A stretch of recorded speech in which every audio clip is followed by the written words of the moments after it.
Hello good morning, સ્વાગત છે આપ સૌનું એફ એન્ડ ઓફ ફંડામાં. હું યોમિક આપની સાથે. ભારતીય બજાર સપ્તાહના છેલ્લા દિવસે ઓપનિંગ બાદ નેગેટિવિટી જોવા મળી, નેગેટિવિટી બાદ પોઝિટિવિટી જોવા મળી. બંને તરફી મુવમેન્ટ વચ્ચે હાલ છે લીલા નિશાનમાં.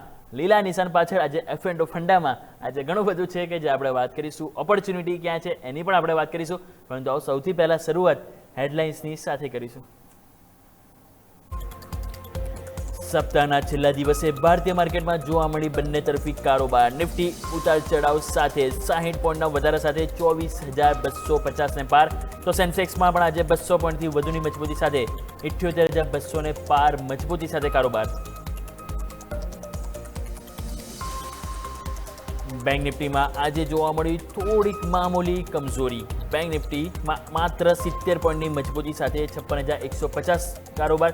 બેંક નિફ્ટીમાં 14 સ્ટોક્સમાંથી 10 બેંકો આજે લીલા નિશાનમાં, તો 4 બેંક જોવા મળી લાલ નિશાનમાં. IDFC, Kotak Mahindra bank, Punjab national bank અને એચડીએફસી બેંકમાં વધુ મજબૂતી, તો આઈસીઆઈસીઆઈ બેંક અને ઇન્ડસઇન્ડ બેંકમાં જોવા મળી કમજોરી. આજે એફએમસીજી શેરોમાં પણ સારી ખરીદદારી. ઇન્ડેક્સ 2% વધુ મજબૂત. એચયુએલ, આઈટીસી અને નેસ્લે નિફ્ટીના ટોપ ગેઇનર્સમાં, તો અન્ય stocks United Breweries, Dabur, Varun beverages અને કોલગેટમાં જોવા મળી સારી ખરીદદારી. આજે એનર્જી શેરોમાં પણ જોવા મળી જબરદસ્ત મજબૂતી. વાયદા બજારના ટોપ ગેઇનર્સમાં એબીબી ઇન્ડિયા, તો અન્ય stocks Inox Wind, Suzlon, Siemens અને સીજી પાવરમાં પણ સારી ખરીદદારી. વિપ્રોએ ચોથા ક્વાર્ટરમાં રજૂ કર્યા નબળા પરિણામ. કોન્સ્ટન્ટ કરન્સી આવક ફક્ત 0.2% વધી, તો ડોલર આવકમાં 0.6% વધારો. જે બાદ સ્ટોક્સમાં 2.5%થી વધુ નેગેટિવ એક્શન. તો સામે ચોથા ક્વાર્ટરમાં એચડીએફસી લાઇફના નબળા પરિણામ. ન્યૂ પ્રીમિયમ ઇન્કમમાં 9%નો વધારો, તો વેલ્યુ ઓફ ન્યૂ બિઝનેસ માર્જિનમાં 8%થી વધુનો ઘટાડો. એ બાદ સ્ટોક્સમાં પણ 3%થી વધુનો નેગેટિવ એક્શન.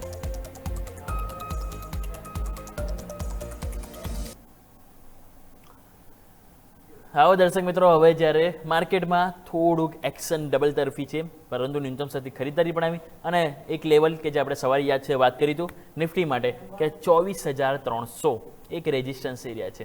આપણે સવારે ઓપનિંગ કેપિટલમાં વાત કરી હતી કે 24,200 ઉપર અગર અડધો કલાક ટકીએ છે તો આપણે ઉપર 24,300ની મોમેન્ટમ બતાવશે. પરંતુ 24,300 આપણે એ પણ કીધું કે અહીંયા રેઝિસ્ટન્સ એરિયા છે, કારણ કે કોલ રાઇટર્સ કોન્ફિડન્સ ત્યાં વધારે હતો. અને એક્ઝેક્ટલી તમે જુઓ તો આજનો હાઈ તમને જોવા મળશે 24,304 અને ત્યાંથી તમે નીચે આવ્યા ઓલમોસ્ટ 50 પોઈન્ટ.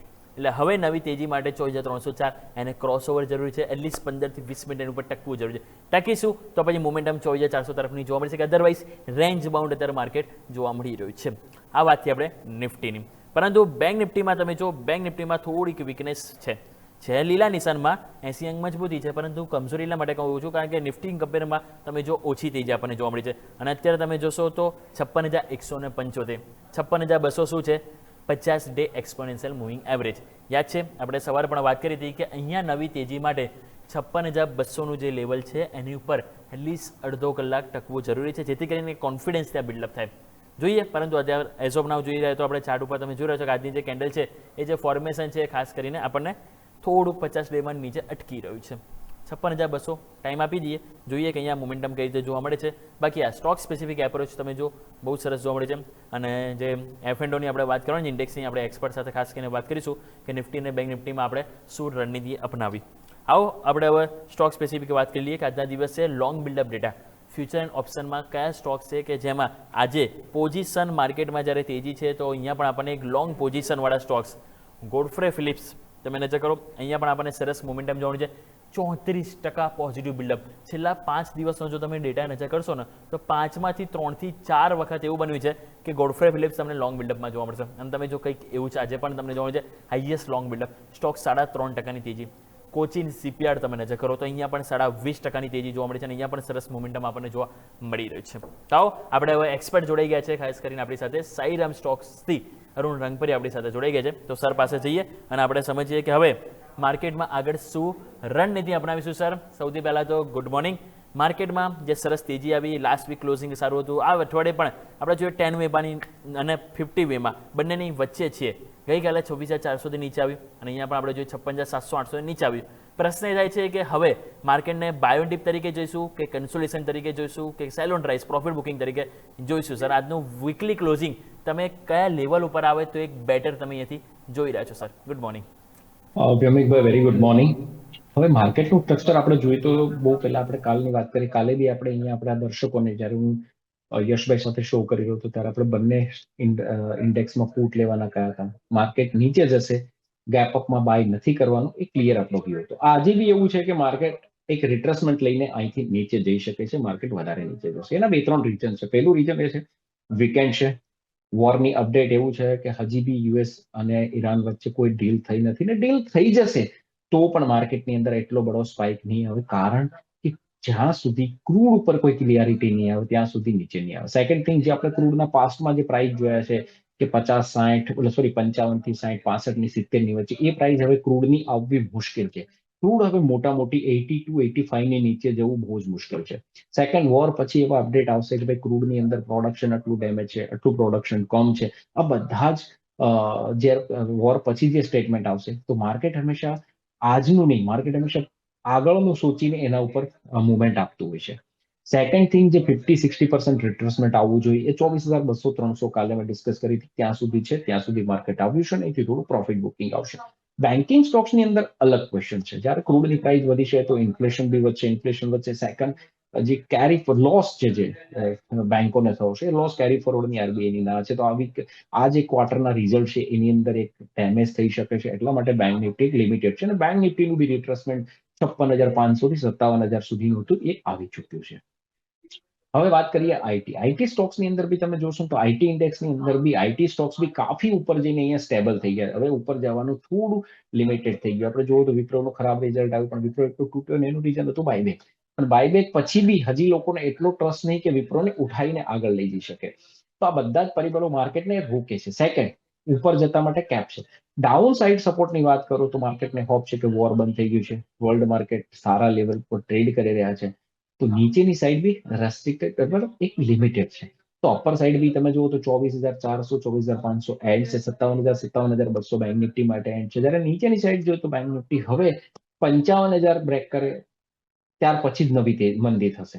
જ્યારે નિફ્ટી છે 23,900 નીચે જાય ત્યારે જ એમાં મંદી થશે. પણ મોસ્ટ પ્રોબેબલી ચાન્સ છે કે માર્કેટ જ્યારે ગેપ અપ કરે છે તો ત્યાં પ્રોફિટ બુકિંગ જોવા મળે છે. જ્યારે ગેપ ડાઉન, આપણે કેટલી વાર શો કરો છો વોર દરમિયાન, આપણે હંમેશા એવરી ડીપમાં આપણે કે ગેપ ડાઉન મળે તો ક્યાં બાય કરવાનું કીધું હતું ઇન્ટ્રાડે, એ જ પ્રમાણે લગભગ રહ્યું છે. તો કોઈ તમને ગેપ ડાઉન મળશે તો કવર થશે, ગેપ અપ મળશે તો પ્રોફિટ બુકિંગ આવશે. હવે વાત કરીએ નિફ્ટી બેંક નિફ્ટીની, તો તમે સોરી ઇન્ડેક્સ સ્પેશિયલ ઇન્ડેક્સ પ્રાઇસની, તો તમે જુઓ 4-5 દિવસથી માર્કેટ જ્યાં ખુલે છે, માર્કેટ જ્યાં ઓપન થાય છે ત્યાં જ ધીરે ધીરે ધીરે ટાઈમ પસાર કરવાની કોશિશ કરે છે. વોલાટિલિટી ધીરે ધીરે ખતમ થઈ રહી છે. તમે સ્ટોક્સ પ્રાઇસ બી જોશો તો કોઈ સ્ટોક્સને છોડીને લગભગ સ્ટોક્સ એક રેન્જના, એક પ્રાઇસની એક દાયરામાં ટ્રેડ કરે છે. આ દાયરો ઇન્ડિકેશન કરે છે કે માર્કેટ અપસાઇડ લિમિટેડ છે, ડાઉન સાઇડ બી લિમિટેડ છે. પણ હા, ઉપરના લેવલે કોઈ એવું નથી કે જ્યાંથી ખરીદારી આવી શકે. હવે ખરીદારી કરવા માટે એફઆઈબી લોટ આવ્યા છે તથા ડીઆઈ થોડા વેચવાની કરી રહ્યા છે. બીજી વસ્તુ છે ડોલર રૂપીસ. મેં તમને કહ્યું તો ડોલર રૂપીસ બી જ્યાં સુધી એક કમ્ફર્ટ લેવલ 90 ની આજુબાજુ નહીં આવે ત્યાં સુધી માર્કેટમાં થોડું અપસાઇડ જવું મુશ્કેલ છે. કારણ કે એફઆઈ ખરીદી કરે છે, એ 20-25% માર્કેટમાંથી આવતો રૂપિયો જ 10-15% વર્ષ દિવસની અંદર ડેપ્રિસિએશન થઈ જાય તો રિટર્ન ઓલમોસ્ટ એમનું નેલ થઈ જાય છે. જ્યાં સુધી આ કોઈ સીધું નહીં થાય, મતલબ ડોલર રૂપીઝમાં કંઈ આપણો રૂપીઝ એપ્રિસિએશન નહીં થાય ત્યાં સુધી થોડું એફઆઈ નું આવવું મુશ્કેલ છે.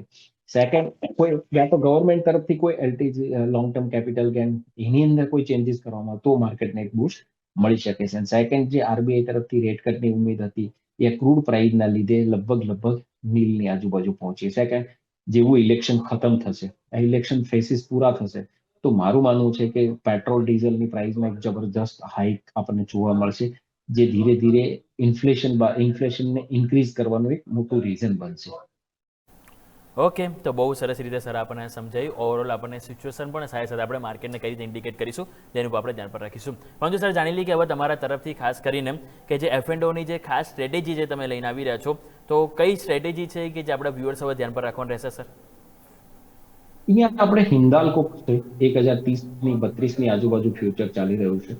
હિન્દાલ્કોની અંદર એક શોર્ટ બિલ્ડઅપ બની રહ્યું છે, થોડું પ્રોફિટ બુકિંગ મને દેખાઈ રહ્યું છે. સવારથી પ્રાઇસ એક રેન્જમાં છે તો અહીંયા એક 45 ના ટોપ લોસ થી, મતલબ 13-14 રૂપીસના ઉપરના ટોપ લોસ થી ડાઉન સાઇડ આઈ થિંક કે એક 1018, 1,018 થી લઈને 1,000 સુધીના લેવલ જોવા મળી શકે છે. એમબી મેટલ સ્ટોક્સ રનઅપ પછી હવે થોડું મને લાગે છે કે એ સેક્ટરની અંદર પ્રોફિટ બુકિંગ આવી શકે છે. સેકન્ડ તમે જુઓ તો આઈટી સ્ટોક છે. આઈટી સ્ટોક્સની અંદર આપણે વાત કરીએ તો અહીંયા જે સ્ટોક્સને આપણે પહેલેથી બાય આપતા હતા, હવે એ સ્ટોક્સમાં થોડું સેલિંગ જોવા મળે એવું મને લાગી રહ્યું છે. એ સ્ટોક છે પરસિસ્ટન્ટ, 5400 ની આજુબાજુ ચાલી રહ્યું છે, 5390 5400 ફ્યુચરમાં ચાલી રહ્યો છે. અહીંયા એક 5470 ના એસએલ થી નીચેની સાઈડ 5320 થી લઈ અને 5250 સુધીના ડાઉન સાઈડ લેવલ જોવા મળી શકે છે. તો જેમ સર કીધું એ પ્રમાણે હિન્ડાલ્કો છે કે જેની ઉપર જરૂરથી આપણે ધ્યાન પર રાખીશું. તો આ બંને જે સ્ટોક્સ છે કે જેની ઉપર વ્યૂ આપણે અહીંથી પોઝિટિવ લઈને ચાલીશું અરુણ સર તરફથી. તો આવો દર્શક મિત્રો, ફટાફટ સમય થયો છે એક નાનકડા વિરામનો. ક્વિકલી એક બ્રેક લઈ લઈએ. બ્રેક બાદ ફ્યુચર એન્ડ ઓપ્શનમાં જે એક્શન જોવા મળી રહી છે, એક્શનની આપણે વાત કરીશું એક બ્રેક બાદ.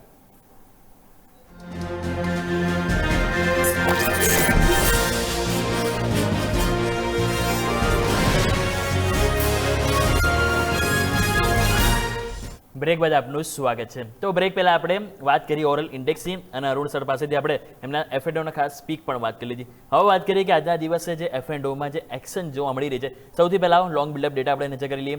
લોંગ બિલ્ડઅપ ડેટામાં તમે નજર કરો, જોવા મળશે આપણને આજે સરસ મોમેન્ટમ આપણને સ્ટોક્સ છે. ગોડફ્રે ફિલિપ્સ તમે નજર કરો, સરસ 3.5% તેજી આપણને જોવા મળશે. 34% લોંગ બિલ્ડઅપ જોવા મળી છે. કોચિન સીપીઆર તમે જો, અહીંયા આપણને સરસ 4% પોઝિટિવ એક્શન જોવા મળી છે. ઇવન મોતીલાલ ઓસવાલ ફાઇનાન્શિયલ તમે નજર કરો, અને તમે જોશો સાથે સાથે આપણને અદાણી પાવર છે, આરવીએનએલ, બધા સ્ટોક્સ તમે જો, બહુ સરસ મજબૂતી આપણને બધા સ્ટોક્સમાં જોવા મળી રહી છે. તો વાત કરીએ Godfrey Phillips, already Arun sir આપણે વાત કરી લીધી છે. ક્વિકલી આની ઉપર આપણે જે લાસ્ટ ટાઈમ તમે જે વાત કરી હતી એને રેપઅપ કરી લઈએ. અને મારા નવો સ્ટોક્સ વાત કરવી છે અને એ છે પીબી ફિનટેક. કારણ કે અહીંયા સર તમે જોશો ને તો બહુ સરસ મોમેન્ટમ છે ને 2026 બાદ પહેલી વખત તમે જોશો તો સ્ટોક્સમાં આપણને જે 2 દિવસથી જે મજબૂતી જોવા મળી છે ને, 50 ડેમાંની ઉપર તમે જો આજે આપણને સ્ટોક્સ જતો જોવા મળે છે, 50 ડેમાંની ઉપર. સર કઈ રીતે જોઈશું સર, મોમેન્ટમ લાગે છે કે આગળ હજુ મજબૂતી બતાવશે?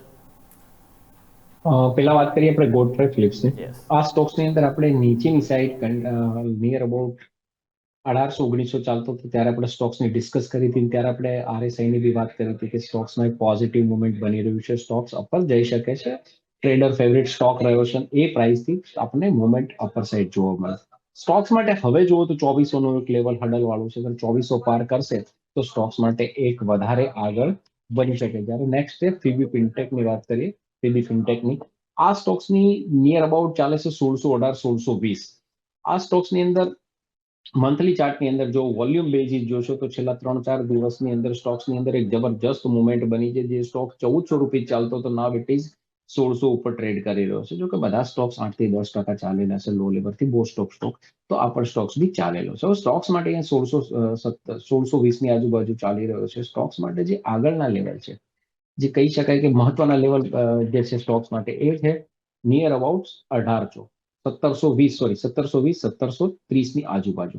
અગર સ્ટોક 1720 થી 1730 ની ઉપર સ્ટોક્સ નીકળે છે તો સ્ટોક અગેન 1900 થી 2000 ના લેવલ સુધી સ્ટોક જઈ શકે છે. બીકોઝ આ સ્ટોક્સની અંદર ત્યાં બ્રેકઆઉટ છે, 200 ડે મૂવિંગ એવરેજ પ્લેસ છે, સ્ટોક્સ એના ઉપર નીકળશે, જબરજસ્ત મુવમેન્ટ જોવા મળશે. સેકન્ડ, મંથલી ચાર્ટની અંદર બી જોશો તમે 30-40 આરએસઆઈ થી સ્ટોક્સ રિવર્સ થયો છે. Now it is become 52-53 RSI ની આજુબાજુ સ્ટોક મંથલી ચાર્ટની અંદર ટ્રેડ કરી રહ્યો. જ્યારે પણ સ્ટોક કોઈ પણ સ્ટોક મંથલી ચાર્ટની અંદર નીચેની આરએસઆઈ થી, મતલબ 30-35-20 જે બી નીચે આરએસઆઈ થી જ્યારે ટર્ન થઈ રહ્યો હોય, ઉપર આવી રહ્યો હોય, જ્યારે 50 આરએસઆઈ ઉપર ક્રોસ થતો હોય છે તો એ સ્ટોક્સ આવનાર 1-1.5 વર્ષની અંદર પ્રાઇસમાં જબરજસ્ત મુવમેન્ટ આવતી હોય છે. જેવી રીતે અદાણી સ્ટોક્સ આપણે લાસ્ટ ટાઈમ ડિસ્કસ કર્યા હતા, એ સમયે આપણે કહ્યું હતું કે આ સ્ટોક્સ બી બધા બહાર આવી રહ્યા છે અને ધીરે ધીરે એમાં પણ ઇમ્પ્રુવમેન્ટ આવ્યું છે. હવે સ્ટોક્સ પી જોશો તો તમને ખૂબ જ કોસ્ટલી લાગશે. 129 નો પી છે, પણ એની સામે તમે ઈપીએચ જોશો, અર્નિંગ પર શેર જોશો તો ધીરે ધીરે એમાં બી પીબી ફિનટેકની અંદર 2023માં -10.8 હતા. હવે તમે જોશો તો 2024 ની અંદર 1.8, 2025માં 7.69, જે -2 વર્ષ પહેલા હતો 10, એ 7.70 એટલો આવ્યો ને હવે કરન્ટલી એ 12-12.5 ની આજુબાજુ ટ્રેડ કરી રહ્યો. તો ઈપીએસ બી પ્રાઇઝને પેલું કહેવાય ને, પ્રાઇઝને સપોર્ટ કરી રહી છે. તો ધીરે ધીરે મને લાગે છે કે સ્ટોક્સની અંદર વધારે મુવમેન્ટ આવી જોઈએ. એક છોટના ઉપર સાઈડ એક હર્ડલ છે જે 1700-1730 નું અગર એ ક્રોસ કરશે તો સ્ટોક્સ ડેફિનેટલી 2000 ઉપરના લેવલ સુધી સ્ટોક જઈ શકે છે. ઓકે. તો આ રીતે ખાસ કરીને વ્યૂ બંધો જોવા મળે છે. આપણે વાત થઈ પીબી ફિનટેક સાથે સાથે ગોડફ્રે ફિલિપ્સ ઉપર. સર હવે તમે ઓલરેડી સર આઈટી સેક્ટર ઉપર વ્યૂ નેગેટિવ આપ્યો જ હતો, પરંતુ મારે ખાસ કરીને વાત કરવી છે અહીંયા વિપ્રોની. સ્ટોક્સ 18% આજે ડાઉન છે, પરિણામ એક્સપેક્ટેડથી ઓછા આવ્યા. પરંતુ સામે હવે બાયબેકની અનાઉન્સમેન્ટ છે અને બાયબેકની અનાઉન્સમેન્ટ ઓલમોસ્ટ તમે જો કરંટ માર્કેટ પ્રાઇસ તમે જોશો તો એનાથી 20% ઉપર આપણને જોવા મળી રહી છે. તો શું લાગે છે કે હવે અહીંયા એપ્રોચ કરવો જોઈએ, બાયબેક માટે ખરીદી કરવી હોય તો કરાય વિપ્રોમાં કે હજુ પણ અવોઇડ કરીશું સર? દેખો, વિપ્રો તમે જોશો તો સ્ટોક્સ કરીબન ઉપરના લેવલથી કન્ટિન્યુઅસ ડાઉન ટ્રેન્ડમાં હતો. ડાઉન ટ્રેન્ડ ઇન સેન્સ કે 170 એક્ઝેક્ટ પ્રાઇસ મને ખબર નહીં, પણ 180 સુધી સ્ટોક્સ ગયો હતો. 180 પછી સ્ટોક્સની અંદર એક ટર્ન આપ્યો અને એ ટર્ન આઈટી સ્ટોક્સમાં બી આવેલો છે. આ બધા આઈટી સ્ટોક્સની અંદર મુવમેન્ટ આવી છે. પણ આની અંદર ટેકનિકલી જુઓ તો સ્ટોક્સ હજી બી એ લેવલે નથી પહોંચ્યો કે જ્યાં બ્રેકઆઉટ આવી શકે. સ્ટોક્સ કદાચ મને એવું લાગે છે કે 210 215 ની ઉપર જશે તો સ્ટોક્સની અંદર એક સફિશિયન્ટ એક વોલ્યુમ સાથે બાઇંગ આવે તો સ્ટોક્સ 240 કે 250 જેનું બાયબેક પ્રાઇસ છે ત્યાં સુધી પહોંચી શકે. તો આ સ્ટોક્સની વાત કરીએ તો આ સ્ટોક જ્યારે 210 220 ચાલતો ત્યારે આપણે આને 170 થી 180 ના લેવાના લેવલ આપ્યા હતા કે બાય કરવું હોય તો આ લેવલ છે કે જ્યાં બાય થઈ શકે. એ લેવલ આવે અને જેને એ લેવલ આપણા દર્શકો ફોલો કરે હશે તો ડેફિનેટલી એમને બેનિફિટ થયું હશે. પણ હા, આ સ્ટોક્સ આજે જે પડ્યો છે એનું રિઝલ્ટ ખરાબ છે. એની જે આઉટલુક કે જે પેલું ગાઈડલાઈન એ પણ એટલી બધી મજબૂત નથી. પણ નો ડાઉટ જ્યારે 200 180 વિપ્રો હોય તો એ એક સસ્તો સ્ટોક્સ ગણાય. અહીંથી 250 ની એક બાયબેક ઓફર છે તો ઓફરના કમ્પેરિઝનમાં ભાવ નીચે છે. પણ હા, સ્ટોક્સની અંદર આજે મને લાગે છે ભલે પ્રેશર હોય પણ આવનાર દિવસોમાં થોડું ઘણું સ્ટોક અપ્રિશિએશન કરીને સ્ટોક્સ ઉપર જવો જોઈએ. સ્ટોક્સ એક સમય એની જે બાયબેક પ્રાઇસ છે એની આજુબાજુ સ્ટોક્સ પહોંચવો જોઈએ. મતલબ 250 છે તો સ્વાભાવિક વસ્તુ છે કે 230-35 રૂપિયા સુધી તો સ્ટોક જશે. જી બિલકુલ. તો આ રીતે આપણે ખાસ વ્યૂ બનતો જોવા છે વિપ્રો, જેની ઉપર આપણે ધ્યાન રાખીશું. નેક્સ્ટ આવો આપણે લોંગ અનવાઇન્ડિંગ ડેટા નજર કરી લઈએ કે આજે એવા કયા સ્ટોક છે કે જેમાં સરસ તેજીનો મૂડ હતો અને હવે થોડુંક પ્રોફિટ બુકિંગ આવ્યું છે. સ્ક્રીન ઉપર લઈને આવો ડેટા. લોંગ અનવાઇન્ડિંગના ડેટા તમે નજર કરશો તો તમને જોવા મળશે national aluminium, HPCL, force motors, emphasis, cell, આ બધા સ્ટોક્સ તમે જો આજે આપણને જોવા મળે. અને હજુ જસ્ટ રિસેન્ટલી જો આપણે એડ કર્યું કે HAL, એમાં પણ તમે જુઓ તો આપણને થોડુંક પોઝિટિવ એક્શન બાદ અહીંયા પણ ઉપલા સ્તરથી એક સેલિંગ જોવા મળી રહ્યું છે. HAL સર આપણે નજર કરીએ તો અહીંયા પણ આપણને બહુ સરસ તેજી આપણને જોવા મળી હતી સર. આજે થોડુંક લાલ નિશાનમાં આવી રહ્યો છે. સ્ટોક્સ આપણે જોઈએ સર ડેઇલી ચાર્ટમાં છેલ્લા 7-8 દિવસથી સતત મજબૂતી હતી. હવે થોડું પ્રોફિટ બુકિંગ આવ્યું છે. તો આ પ્રોફિટ બુકિંગને સર કઈ રીતે લઈશું? કોઈ ખાસ અહીંયા સ્ટ્રેટેજી છે તમારા માટે F&Oમાં સર?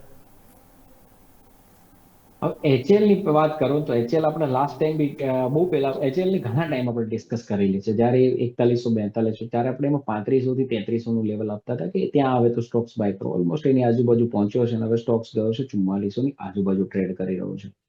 જેના માટે કટ ઓફ લેવલ ત્યારે બી આપણે આપતા હતા એ છે 4500. અગર આ સ્ટોક્સ 44500 ઉપર ચાલે છે, એટલા વોર, એટલી પોઝિટિવ સેન્ટિમેન્ટ એક ડિફેન્સ સ્ટોક્સ માટે હતા, છતાં બી સ્ટોક્સ એવા લેવલ ક્રોસ ના કરી શકો કે જેના ઉપર હોવું જોઈએ. તો અહીંયા 4500 સુધીની રાહ દેખાય કારણ કે ઓલમોસ્ટ આપણે એ ટાર્ગેટ અને આજુબાજુ અગર 4500 ઉપર સ્ટોક ચાલે તો સ્ટોક માટે ઉપર 4800 થી લઈને 5200 સુધીના લેવલ ઓપન થઈ શકે. નીચેની સાઈડ તમે જોશો તો સ્ટ્રોંગ સપોર્ટ હવે જે સ્ટોક્સ માટે કામ કરશે 3900 થી 3800 નું લેવલ બનશે. જે પહેલા 3300 3200 હતો એ 500 રૂપીસ ઉપર શિફ્ટ થઈ ગયું છે. 3800 થી 3900 નું એ સપોર્ટ બની ગયું છે. અપર સાઈડ 4500 ક્રોસ કરે છે તો સ્ટોક્સ માટે એક 4800 4100 સુધીના એક લેવલ જોવા મળી શકે છે. ઓકે, તો આ રીતે આપણે વ્યૂ બનતો જોવા મળે છે હિન્દુસ્તાન એરોનોટિક્સ લિમિટેડ એટલે કે HL, તેની ઉપર આપણે ધ્યાન રાખીશું. પરંતુ સર આ સાથે સમય થયો છે આપની સાથે રજા લેવાનો. આપણા તરફથી ડિસ્ક્લેમર. અહીંયા જે પણ સ્ટોકની આપણે ડિસ્કસ કરી છે એ સ્ટોક્સની અંદર અમારી કે અમારા ક્લાયન્ટોને અમે સજેસ્ટ કરેલા હોઈ શકે, અમારી પોઝિશન પણ હોઈ શકે છે. કોઈ પણ સ્ટોક્સમાં તમે ટ્રેડ કરતા પહેલા તમારા ફાઇનાન્શિયલ કન્સલ્ટન્ટ સાથે કન્સલ્ટ કરીને ટ્રેડ લેવું, કારણ કે સ્ટોક્સ માર્કેટમાં derivative trading is always be risky. જી બિલકુલ. અરુણ સર, ખૂબ ખૂબ Thank you, આભાર sir. આપનો અમારી સાથે જોડાવા બદલ. Thank you so much sir. Thanks for inviting us. Yes. Okay. તો આવો દર્શક મિત્રો, નજર કરી લઈએ કે જ્યારે સરસ મોમેન્ટમ આપણને જોવા મળી રહ્યું છે. તો સૌથી પહેલાં તો તમે નિફ્ટી નજર કરો. નિફ્ટીને એક વખત આપણે ચાર્ટ ફૂલ સ્ક્રીન ઉપર બતાવી દઈએ તો તમે જો સરસ મોમેન્ટમ આપણને જોવા મળી રહ્યું છે અને 24274 છે. 24300 હવે એક લાસ્ટ તમને જોવા મળશે કે જ્યાં થોડુંક અવરોધ હાલ આપણને જોવા મળી રહ્યો છે. જો 24300 હવે આ લેવલ તમારું ક્રોસ થાય છે અને ઉપર ટકે છે તો પછી કોન્ફિડન્સ આપણને કંઈક જોવા મળી શકે છે. તો જોઈએ આગળ હવે કોન્ફિડન્સ. બાકી બેંક નિફ્ટી તમે નજર કરો તો બેંક નિફ્ટીમાં 101 અંકની તેજી છે. 56200 ની નજીક છે, જે છે 50 ડે એક્સપોનેન્શિયલ મૂવિંગ એવરેજ. એટલા જ કારણે ત્યાં અટકી રહ્યું છે. જોઈએ હવે આગળ વસ્તુ મોમેન્ટમ જોવા મળે છે. પરંતુ mid cap, small cap as usual તમે જો છેલ્લા 2-3 દિવસથી નિફ્ટી બેંક નિફ્ટી થોડુંક ઠંડુ થઈ રહ્યું છે, પરંતુ મિડ કેપ સ્મોલ કેપમાં તેજીનો રંગ જળવાઈ રહ્યો છે. બંને ઇન્ડેક્સ તમે જો 0.5% પણ વધારે મજબૂતી છે. તો આ મજબૂતી પાછળ ઓબ્વિયસલી સ્ટોક સ્પેસિફિક એપ્રોચ આજે જબરજસ્ત જોવા મળે છે. તો સ્ટોક સ્પેસિફિક એપ્રોચમાં આગળ ખરીદી આપણે ક્યાં કરવી એ વાત કરવાની છે. તો ફટાફટ F&O ફંડામાં સમાપ્ત કરીએ સોને, એક બ્રેક લઈ લઈએ અને બ્રેક બાદ મિડકેપ મસ્તીમાં આપણે વાત કરીશું કે હવે મિડકેપ સ્મોલ કેપમાં જે સતત તેજી છે તો તેજીના રંગમાં આપણે ક્યાં સવારી કરવી એની ઉપર વાત કરીશું એક બ્રેક બાદ. તો જોડાઈ રહેજો અમારી સાથે, એટલે કે ન્યૂઝ કેપિટલ માર્કેટ સાથે, કારણ કે અમે છીએ નફાનું નવું સરનામું.